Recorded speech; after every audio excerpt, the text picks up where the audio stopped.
Alright guys, welcome to Maddenedge.com.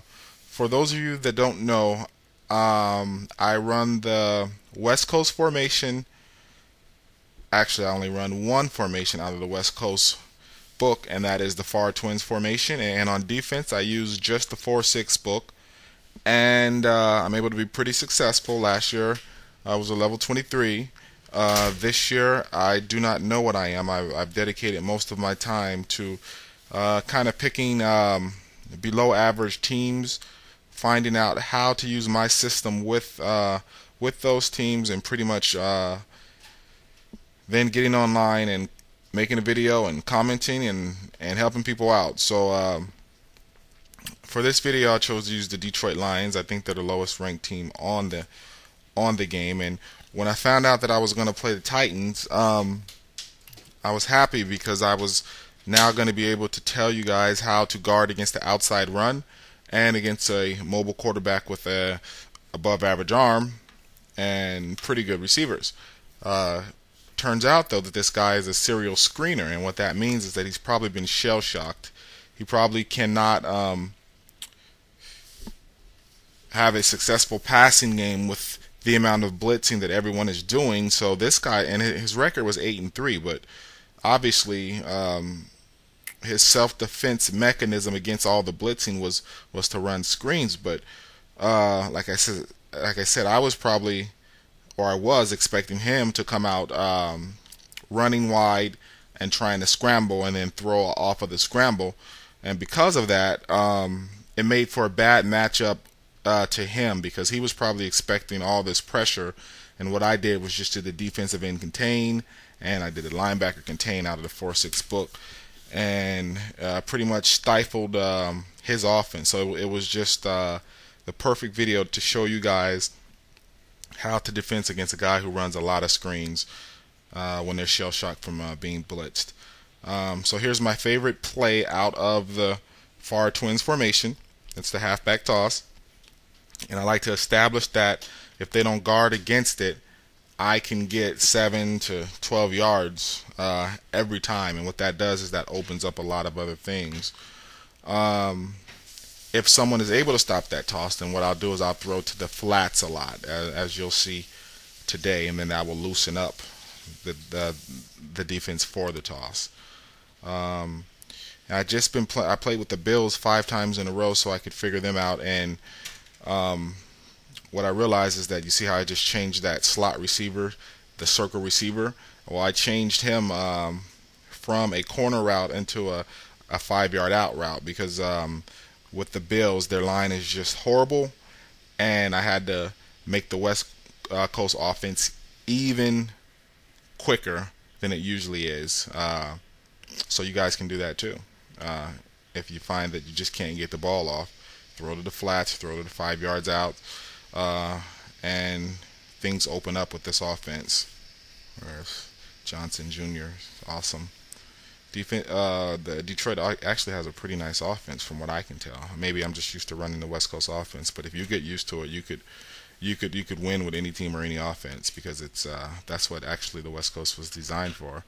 When Bill Walsh started with the 49ers, their offensive line was horrible, so you had to have a way to score. As you can see, I changed the route again. I'm probably going to audible into a toss. Now you would think that people would be able to adjust to the same formation, but actually I've beaten the best and played the best, and when ran correctly, you don't have to get out of this formation. And I've had a bunch of people who've told me that they went from average players to now they're like 11-1 or 12-4, and they're doing well with the scheme. So it does work, guys. We're going with that flats, and I have been working that nice play. I have been working that out route. I don't know if I threw to the backs there, but I'm going to be doing that, and I've been running left. So obviously to guard against that, he left the middle open, and this is a guy who was 8-3 or 8-4, whatever he was. He had a decent record, and as you'll see, whenever he gets the ball, he's a serial screener. But if you can win 80% of your game, the games that you played, and go ahead and do it. But you should be able to adjust a little bit when someone's there. And to be fair, it was just a bad matchup for him because a lot of people do blitz. I, in fact, blitz a lot.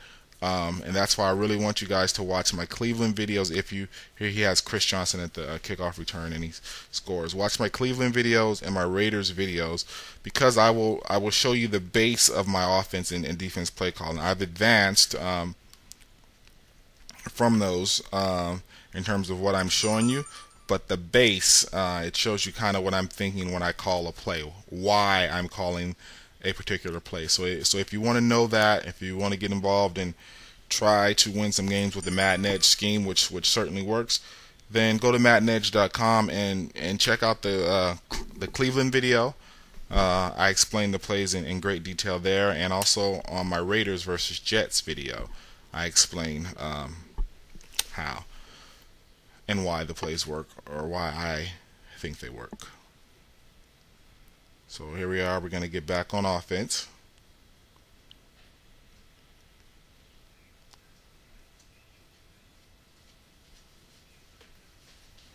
And if you guys have a chance, if you go to the site, don't forget to check out some of the sponsors or the ads on the site. It helps so that I can keep making these videos for you. It only takes a second. You can go right back to the point that you were at after watching the video, and it really helps out. So here we are, and it's just as safe as a run, guys. To the flats. If you come up against let's say DeMarcus Ware or somebody like that who can pretty much stuff that toss, then you have to adjust, right? And my adjustment is the flats. And if they guard that, I'll go to the end. See that guy in the number one receiver out there in the twin set. If they have the flats and the out guarded, then he's going to be one-on-one with somebody, and he is going to be able to get hit for a 5 to 6 yard gain. Now, also, the first receiver in that twin set, what I do is I do in fact make that a tight end so that I get better blocking there. So different teams, you have different things going on. But let's say that guy was a Tony Gonzalez out there. Well, then he would be able to block very well and catch very well, right? So different teams give you different positives and negatives. So here we are, and that's what I was telling you about. If the flats are taken away, then you have that with that one play, the slot corner.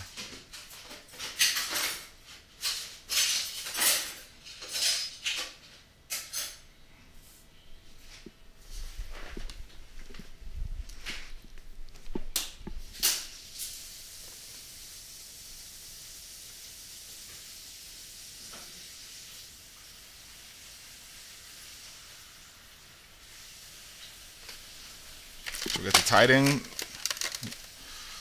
blocking out there, and then we got Johnson out there. Yeah, we're gonna go to this is I think the bitch switch, one of my favorite plays. See that there? That's the West Coast quick hitting plays. Quick hitting plays, guys. They really frustrate people, and just when they bring everybody up to try and stop it, and you go deep, and that's when you can send Calvin Johnson, who's in the slot, on that corner route or that deep post, and then sometimes it might be a blown coverage and they're wide open, but if not, they're at least one-on-one. Here's the toss, and that's a pretty good play by this guy. I should have just actually kept going. Best's speed would have been able to just get to the sideline and actually cut it up a little bit, so I didn't run that play correctly. So we got a 3rd and inches, and on times I'm actually just as comfortable throwing to the flats as I am taking a fullback dive 4 inches. So that lets you know my confidence in this offense.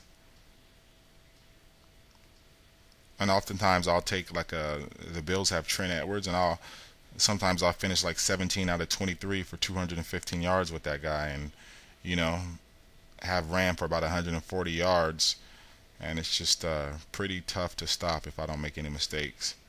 Here we're going to go with the fullback dive.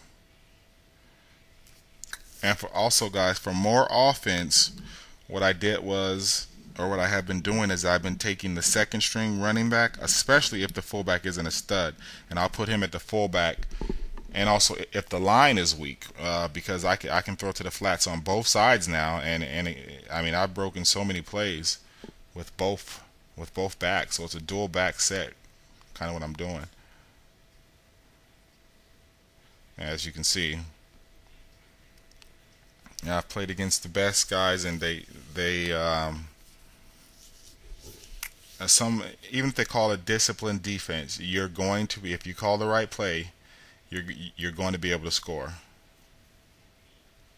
or keep the ball moving. You're going to be able to drive.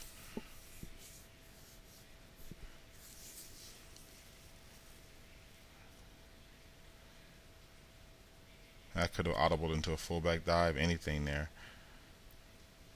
And that play can be stopped. Believe me, I think on my Dallas video, I actually have to start throwing to the flats because you know, the player out there is just stopping it. So I don't run glitch plays. I just run sound football, fundamentals, and philosophies. And now, as you can see, that's the other guy, the other back I was telling you about, to the flats. So put the tight end out there on one. If the fullback is just not an awesome fullback, put the other halfback in there. Because with this offense, there's only one play up the middle, so you don't really need a fullback, because if you're going to be running a toss, then what happens is the fullback's not even in that play. Now, if you plan to run the counter or the sweep right, then possibly you do need them. So you know, you kind of have to pick and choose, and you can always substitute. You know, there's no saying what you have to do. It's just what I do. So I squibbed. I can't have Chris Johnson. Can't be giving up free points. So remember, my mindset was to stop the mobile quarterback and the outside run with a great running back, and I was going to show you guys how to do that. So let's see what I came out in. I believe it's the defensive end contain. And believe me, guys, if he, now as you can see right here, look, automatically he was expecting a blitz, but I have my defensive ends flaring out there, and as a result, he loses 12. And it just so happened is that this guy's afraid of the blitz. He's going to do it again. This time he gets it. And your awareness of your players pick up, guys, when someone runs the same play over and over again. So the awareness of the defensive players pick up. So